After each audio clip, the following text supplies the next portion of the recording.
So friends, moving on to the next chapter, that is chapter number 2, residential status and scope of total income. So under this chapter, we will split this into two.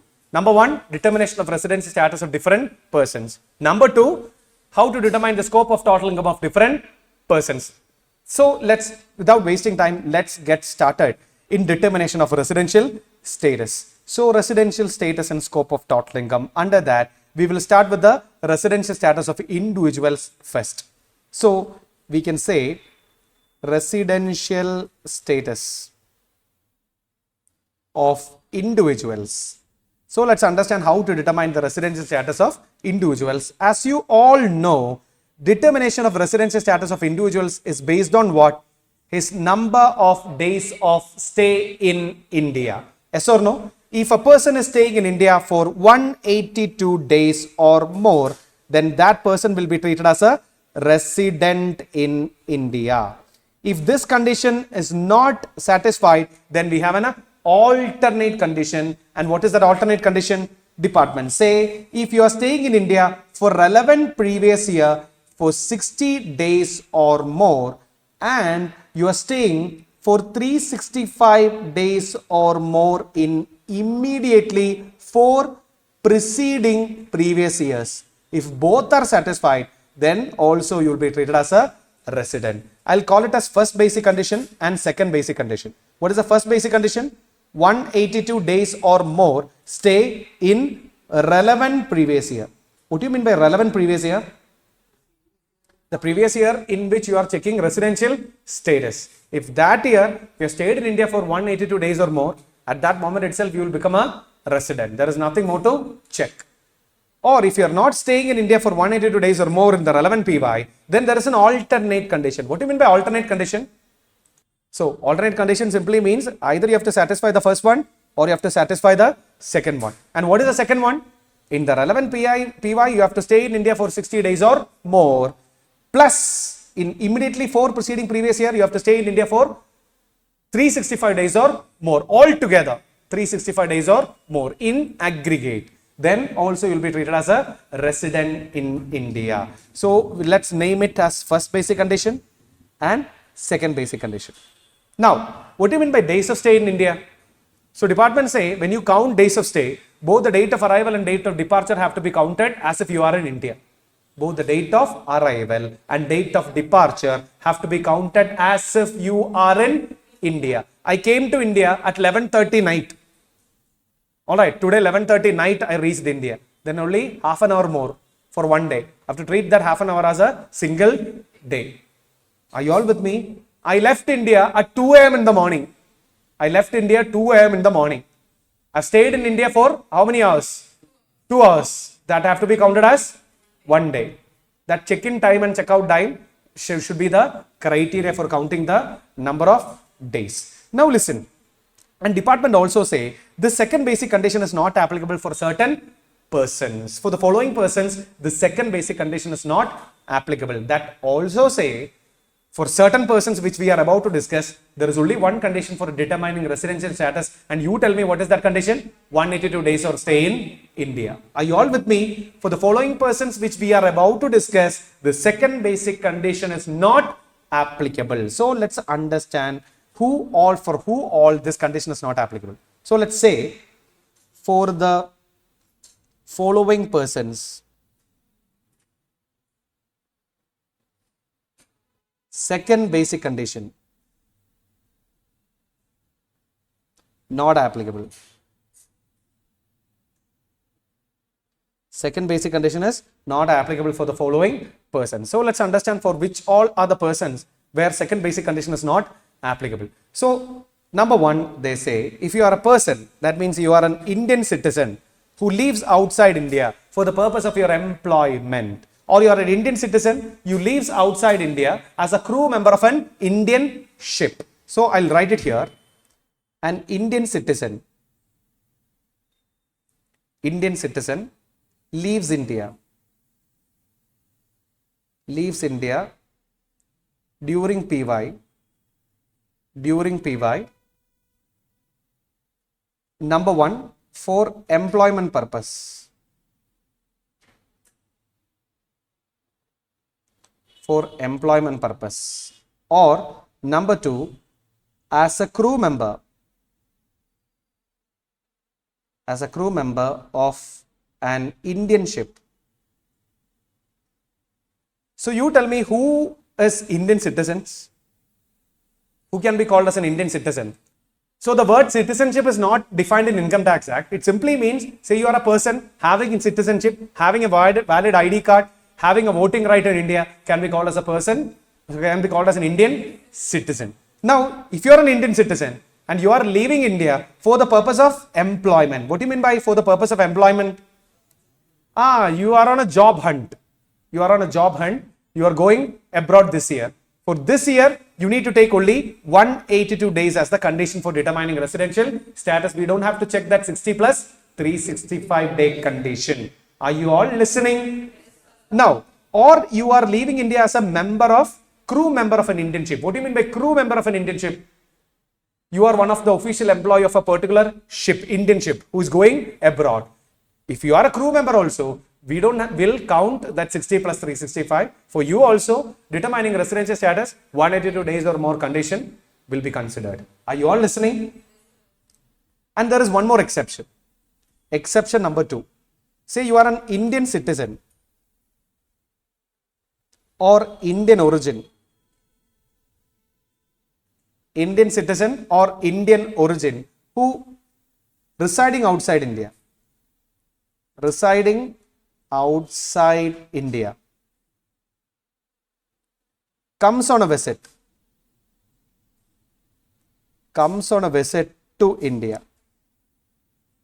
You are on a visit to India. Say you are an Indian citizen or an Indian origin residing outside India and you came on a visit to India. What is residing outside India? What do you mean by residing outside India? Simply means you are working outside India or you have a business outside India. You are staying outside India. That's it.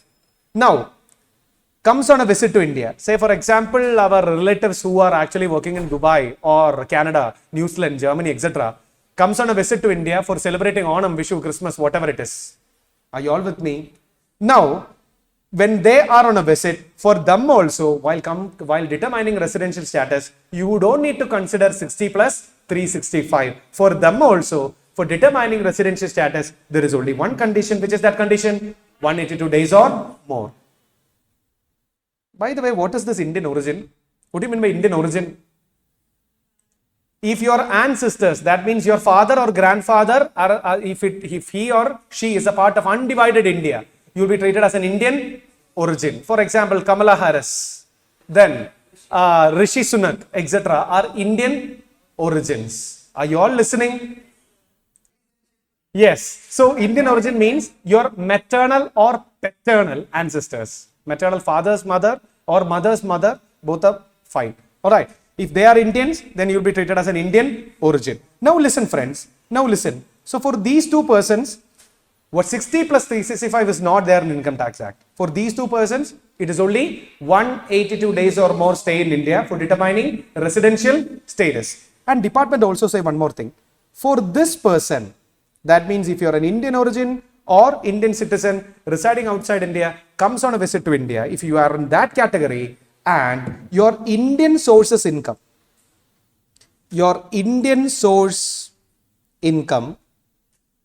if it is more than 15 lakhs in relevant previous year, if your Indian source income is more than 15 lakhs in relevant previous year, then along with 182 days or more stay in India, there is an alternate condition for you. They say 120 days or more stay in India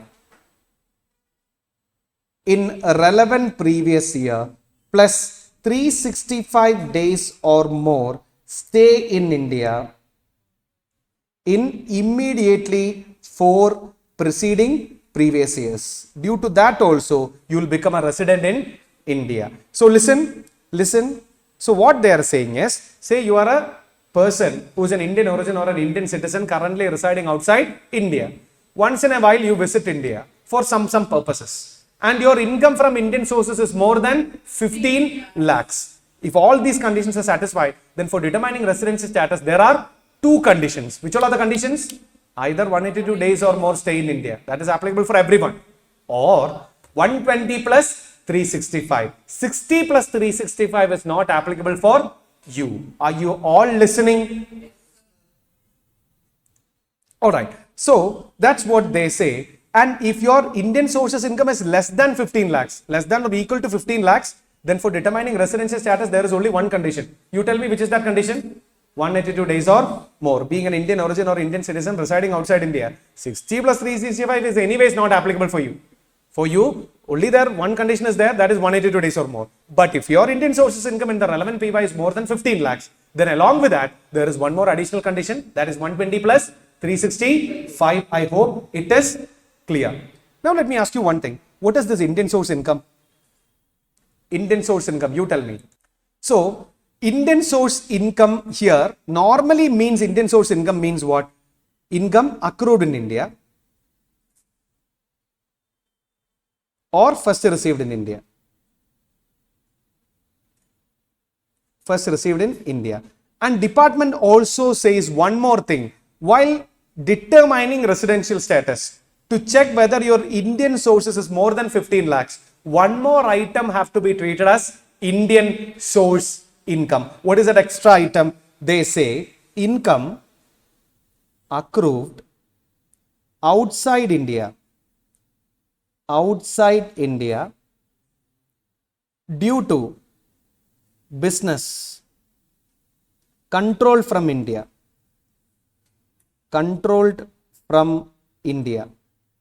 or profession set up in India, then that income also have to be treated as an Indian source income only when you determine residential status and to check whether your Indian source income exceeds 15 lakhs. Only for this instance, you must consider your income accrued outside India, which is due to your business control from India or profession set up in India, also have to be treated as the Indian source income. Now let me ask you one question, whether it is actually sourced in India. The answer is no. This item is normally not sourced in India, but only for the purpose of determining residential status, when you check this 15 lakh, you have to treat this also as an Indian source income. Are you all listening? And what is this? Income accrued outside India due to business controlled or profession set up in India. I'll give you an example. Say, listen, I have a CA practice or a consultancy firm in India. Alright, I got a client in UAE. I visited over there, done some service in UAE, received some payment in UAE, came back. That income is accrued in UAE. First receipt is also in UAE. But that income overseas is due to my profession in India. Yes or no? That also have to be counted as Indian source income while computing this 15 lakhs for determining residential status. It is not Indian source income actually. Only for the purpose of determining residential status, that also have to be counted as an Indian source income. Is that clear? Are you all with me? So only for the purpose of determining residential status, you have to treat that also as an Indian source income. I hope it is clear. So friends, this is how you determine residential status of a person. And there is one more thing that I should tell you. Listen, you don't have to write this because anyways the theory is there in the material. So you don't have to write this, but please be attentive. Listen, say for example, I'm a crew member. I'll take myself as an example. Alright, say I'm a crew member of a foreign going ship. What do you mean by foreign going ship? What do you mean by a foreign going ship from India?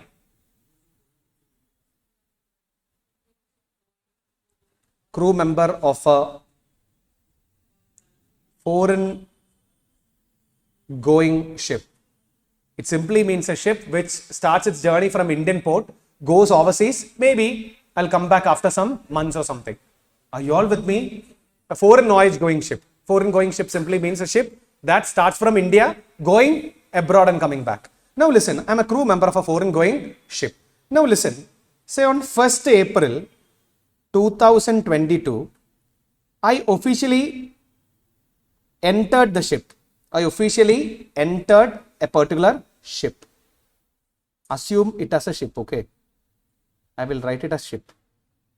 Say this is a ship and I've joined this ship on 1st April 2022.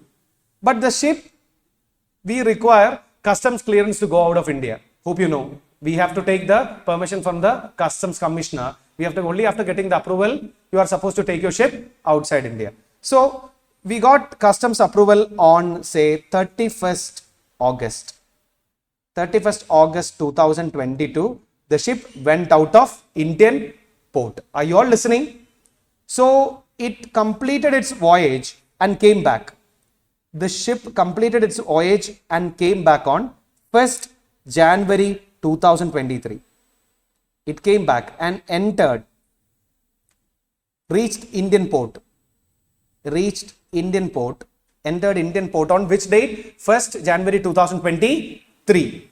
But I have some work in the ship to finish. So I officially came out of the ship on 31st March 2023. This was the sign off date. Sign off date. What do you mean by sign off date? I officially came out of the ship only on 31st March 2023, and this will be said at the sign in date. What is sign in date? Officially, I joined as a crew member on 1st April 22 and I sign off on 31st March 2023. Now friends, when you count the number of days of stay in India, you tell me normally which all are the dates that I have to count? Whenever you are in India, you have to treat it as your date of stay in India. Yes or no? It includes both the date of arrival and date of departure. So 31st August is the date of departure. Are you all listening? 31st August is the date of departure in this particular example. So when you count the number of days of stay in the previous year 22-23, you have to take April 30 days, then May 31 days, then June 30 days, then July 31 days, then August 31 days. Then I came back, the ship entered the international Indian border on 1st January 2023. So when you count the remaining days, January 31, February 28, March 31, tell me the total. It's 243. 243 days I stayed in India. Yes or no? Are you all listening? So we can say he's a resident. But what department say? In such scenarios, department say when you officially enter the ship, there is a thing called continuous discharge certificate. Just like passport, when you go out, for crew members, there is a thing called continuous discharge certificate. We call it as CDC. In CDC, the date of signing and in CDC, the date of sign off, including those two dates, you have to treat it as outside India. Including that day, that means the day when you officially sign in and the day when you officially sign out. Those dates you are not supposed to count as if you are in India. You are actually in India. But for determining residency status, we are not telling you to take those dates which comes in between signing in and sign off date, including the sign in date and sign off date. Now you tell me, according to this theory, how many days I have stayed in India? 0. Because in 22-23, first day I signed in and the last day I signed off. Actually, I am in India for 243 days. But for determining residency status, I am not supposed to count any of those dates coming in between the sign off date and sign in date. Are you with me? So department say, if you are a crew member or of a foreign going ship, then from the date of entering in, that means the sign in date to the sign off date in CDC, you can exclude while counting as stay in India. That's what the department say. I hope it is clear. It is actually income tax rule 126 of income tax rules 1962. I hope it is clear. So this is all about whom? This is all about a crew member who is going for a foreign voyage. Now let's move on. Let's move on with the case. Next is deemed resident. Deemed resident. So let's understand what is this deemed resident. Friends, you tell me, say if you are an Indian citizen, plus having income more than 15 lakh from Indian sources,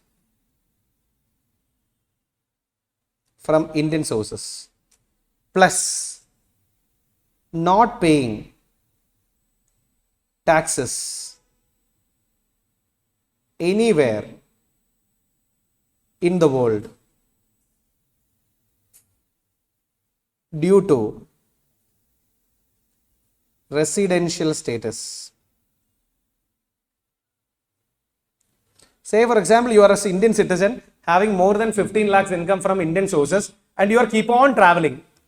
30 days India, 40 days Canada, 50 days Singapore, again 60 days in Cyprus, 40 days again in Switzerland. You are keep on traveling. You are managing your residency status in a way that you are not paying taxes anywhere in the world. Then you will be treated as a deemed resident in India. Whether you stayed in India or not doesn't matter. You will be considered as a deemed resident in India. So you will be considered as a deemed resident. For becoming a deemed resident, you have to satisfy 3 conditions. Which all are the 3 conditions? Repeat with me. Which all are the 3 conditions? First of all, you have to be an Indian citizen. Then having income more than 15 lakhs from Indian sources. Then not paying taxes anywhere in the world due to your residential status. That is also important. You are not paying taxes in the world due to your residential status. If all these 3 conditions are satisfied, then you will be deemed as a resident in India. Here also, while counting 15 lakhs, you have to take what? Those income from which is accrued outside India due to your profession or business which is set up in India also have to be treated as an Indian source income while taking this 15 lakh as well. Are you all listening? So that also have to be treated as Indian source income. That's what the department say. So this concept is set as what? Deemed resident. If you are an original resident due to days of stay, then you will never be called as a deemed resident. If you are not staying in India, but you are satisfying all these conditions, then only you will become what? Deemed resident. If you are a resident due to your actual days of stay in India, then you will be treated as a normal resident itself. I hope that also is clear. Now friends, that's all about the residency status. If none of the conditions are satisfied, then you will be treated as what? What else? Non-resident. Yes or no? If none of the conditions are satisfied, you will be treated as what? Non-resident. You are not stayed in India. You are not a deemed resident also. Then you will be treated as a non-resident.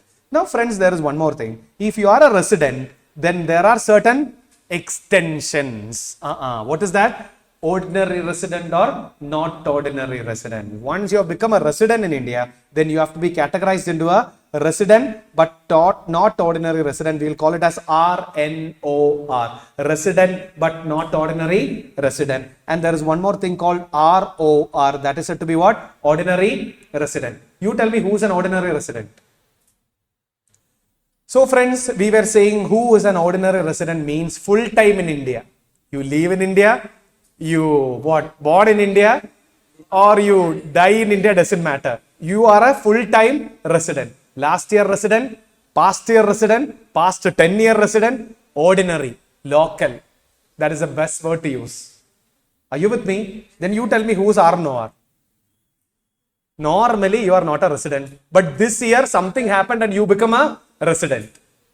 Alright, normally you are not a local here. You are staying abroad, but this year you become a resident. You will be treated as a not ordinary resident. Ordinary means full-time resident. Not ordinary means in between you become a resident. So there are certain criteria for this classification. So let's understand which all are the criteria. So Act says if any of the conditions is satisfied, we can call a person as RNOR. So listen friends, if any of the following conditions are satisfied, we can call a particular person as RNOR. Any, the word any is very important. Why any? We have 4 conditions. It is not necessary that you have to satisfy all the 4. Any one is more than enough to call you as RNOR. If none of the 4 conditions are satisfied, you will be a ROR. I hope you are listening. Are you all listening? So let's understand who is RNOR and what are the conditions. Condition number 1, it is very simple. Act say you have to be a non-resident in 9 out of 10 preceding previous years. You have to be a non-resident in 9 out of 10 immediately preceding previous years. What do you mean by that? This relevant PY, you have to be a resident. Then only you have to check RNOR or ROR. If in the relevant previous year, if you are a non-resident, then there is only one status that is called as NR. There is nothing more. Are you all with me? If in the relevant PY, if you have become a resident, then you need to check whether you are a local or what? Accidental resident. That we will call it as ordinary or not ordinary. For checking that, department say you go take and compute the residency status of the past 10 PYs. In the past 10 PYs, out of 10, 9 you are NR.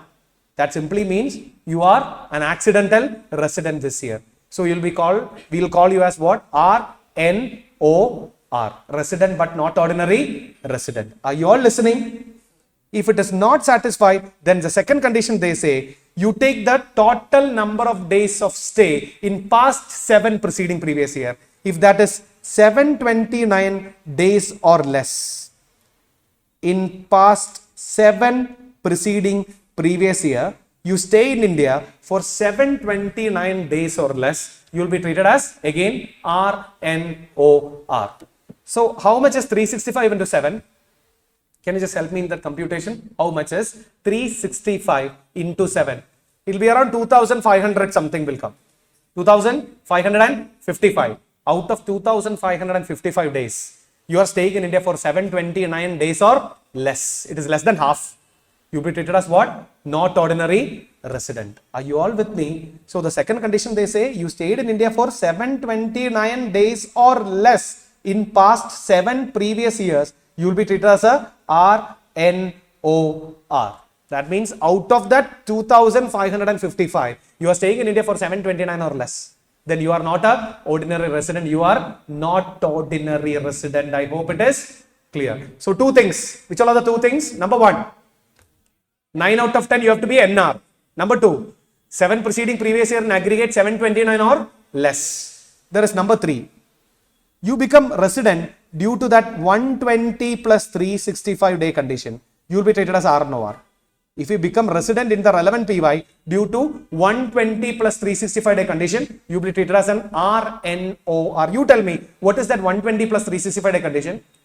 So what they are saying, you are a Indian citizen or an Indian origin residing outside India, comes on a visit to India, having an income of more than 15 lakhs in the relevant PY. You stayed in India for 120 days in the relevant PY plus 365 days or more in the preceding 4 previous years, you become a resident. If due to that condition you become a resident, you will be automatically called as an RNOR. Don't check anything else. If you become resident due to that condition, don't check the first 2 because automatically you will fall on the third condition. Are you all with me? Are you all with me?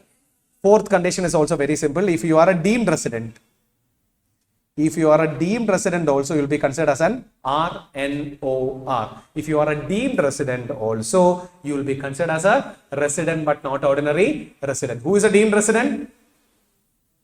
Indian citizen plus having more than 15 lakhs from Indian sources of income plus not paying taxes in any part of the world. If all the conditions are satisfied, then you will be treated as a resident but not ordinary resident. Deemed residents are always RNOR. I hope it is clear. So these are the conditions for determining RNOR. So listen friends, let's solve a problem in relation to this. Okay friends, so I want all of you to solve this illustration number 1. It is a very basic illustration. So please solve this illustration illustration number 1 by yourself. Go through this illustration and give me the answer. So let's solve it together friends. Let me read the question. Britley, an Australian cricket player, visits India for 100 days in every financial year. This has been in practice for the past 10 financial years. So find out his residency status for assessment year 23-24. Now you tell me which is the relevant PY here. Relevant previous year 2022-23. Obviously that will be always the relevant PY. Now relevant PY is 2022-23. So for the past 10 years, he was visiting India for 100 days every year. Are you all with me? Now for the past 10 years, this has been in practice. Now let's determine his residency status for the year 2022-23 PY. So for determining that, the first condition that we have to check is whether he stayed in India for 182 days or more in the relevant PY. That condition will never get satisfied because he stayed in India for 100 days in 22-23. So that is gone. Are you all listening? What is the alternate condition? Whether he stayed in India for 60 days or more in the relevant PY. For Britley, being a foreign citizen, for him 60 plus 365 days is definitely applicable. He is not a part of that negative list. Who comes under the negative list?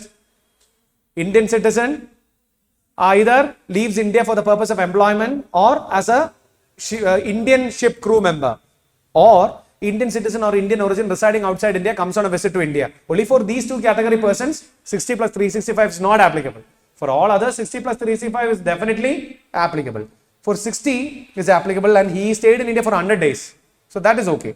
Plus, for preceding previous year, 4 into 100, that will be 400 days. That is more than 365. And hence we can say he is a resident.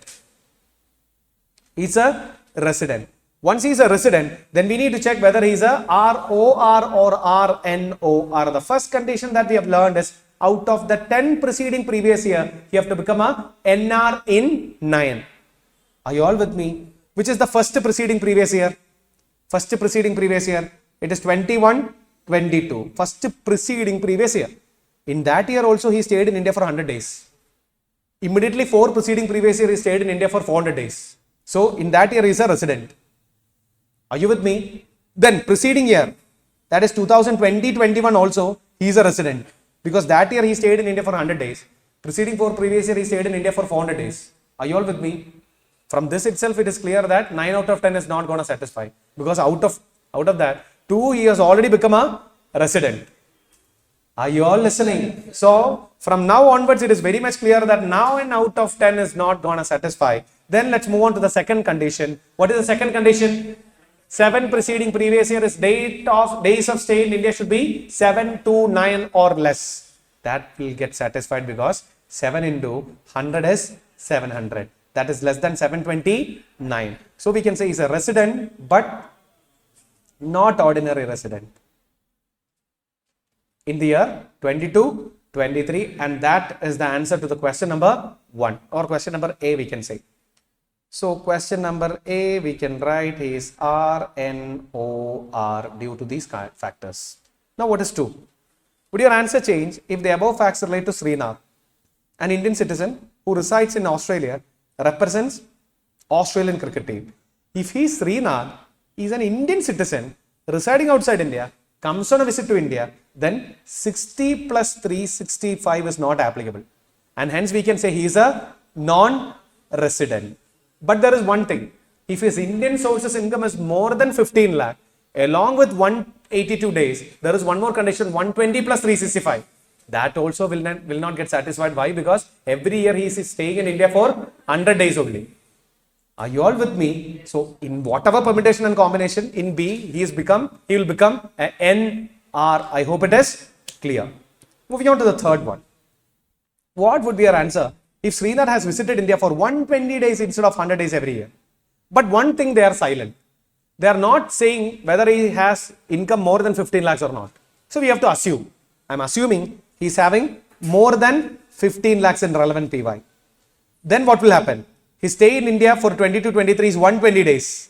Preceding 4 previous year, it is 120 into 4. That will be 480. So that basic condition is satisfied. And he will become a resident but not ordinary resident. How straight away I can say he is a resident but not ordinary resident? Under that I have told you third condition. If a person becomes a resident due to 120 plus 365, automatically he will be treated as a RNOR.